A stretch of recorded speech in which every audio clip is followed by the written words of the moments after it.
விவிலியம் காட்டும் வாழ்க்கை பாடம் நாள் 52. இன்றைய நாளில் யோசுவா நூல் 1 முதல் 5 வரையிலான அதிகாரங்கள் எடுத்துரைக்கும் இறையியல் வாழ்க்கை பாடங்களை பற்றி கற்றுக்கொள்வோம். முதலாவது, பொறுப்பேற்பும் தைரியமும். மோசே போன்ற ஒரு மாபெரும் தலைவருக்கு பின் பொறுப்பேற்பது யோசுவாவுக்கு பயத்தை தந்திருக்கலாம். அதனாலதான் ஆண்டவர் அவரிடம் 3 முறை திடன்கொள், தைரியமாயிரு என்று கூறுகிறாரு. வெற்றிக்கான ரகசியமாக திருச்சட்டத்தை தியானிப்பதை முன்வைக்கிறாரு. வாழ்க்கை பாடம். நம்முடைய வாழ்வில் புதிய பொறுப்புகள் அல்லது சவால்கள் வரும்போது பயம் ஏற்படுவது இயல்புதான்.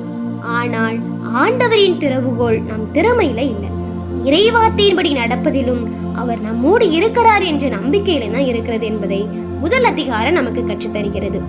இரண்டாவது, எதிர்பாராத இடங்களில் உதவி. இஸ்ரேலரின் எதிரி நாட்டைச் சேர்ந்த ராகாப் என்ற பெண் ஆண்டவர் செய்த அற்புதங்களை கேள்விப்பட்டு அவர் மீது நம்பிக்கை கொள்கிறார். அவர் வேவுக்காரர்களை காப்பாற்றியதால் அவரது குடும்பம் முழுவதற்குமே பாதுகாப்பு கிடைக்கிறது. வாழ்க்கை பாடம். இறைவன் யாரை வேண்டுமானாலும் பயன்படுத்தலாம். ராகாவின் கடந்த கால வாழ்க்கை எப்படி இருந்தாலும் அவரது விசுவாசம் அவரை மாற்றியது. நாமும் மற்றவர்களை வெளித்தோற்றத்தை வைத்து எடை போடக்கூடாது. நம்பிக்கையோடு செய்யக்கூடிய ஒரு சிறு உதவி ஒரு குடும்பத்தையே காக்கும் ஆசீர்வாதமாக மாறும் என்பதை 2ஆம் அதிகாரம் நமக்கு கற்றுத்தருகிறது. மூன்றாவது, தடையை தாண்டும் விசுவாசம்.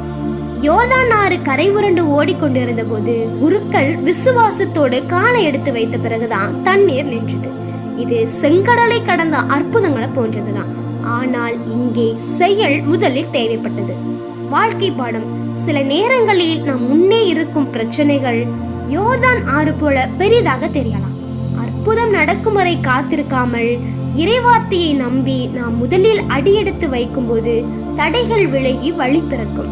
கடந்த கால வெற்றிகளை நாம் எப்போதும் நன்றியுடன் நினைவு கூற வேண்டும் என்பதை 3ஆம் அதிகாரம் நமக்கு கற்றுத்தருகின்றது. நான்காவது, போராட்டத்திற்கு முன் புனிதப்படுதல்.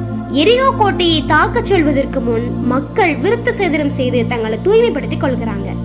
யுத்தத்திற்கு ஆயுதங்களை விட தூய்மையே முக்கியம் என்பதை இது காட்டுகிறது.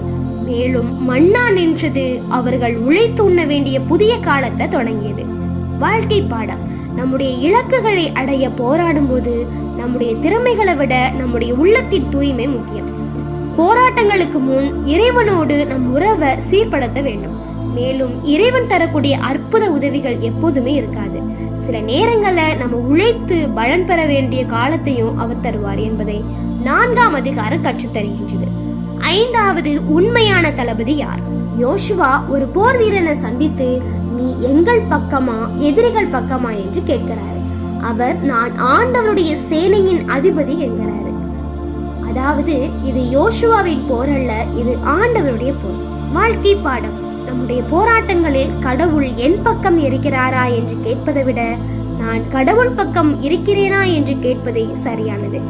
நாம் அவர் பக்கம் நின்றால் வெற்றியை அவரே தருவார் என்பதை 5ஆம் அதிகாரம் கற்றுத்தருகிறது.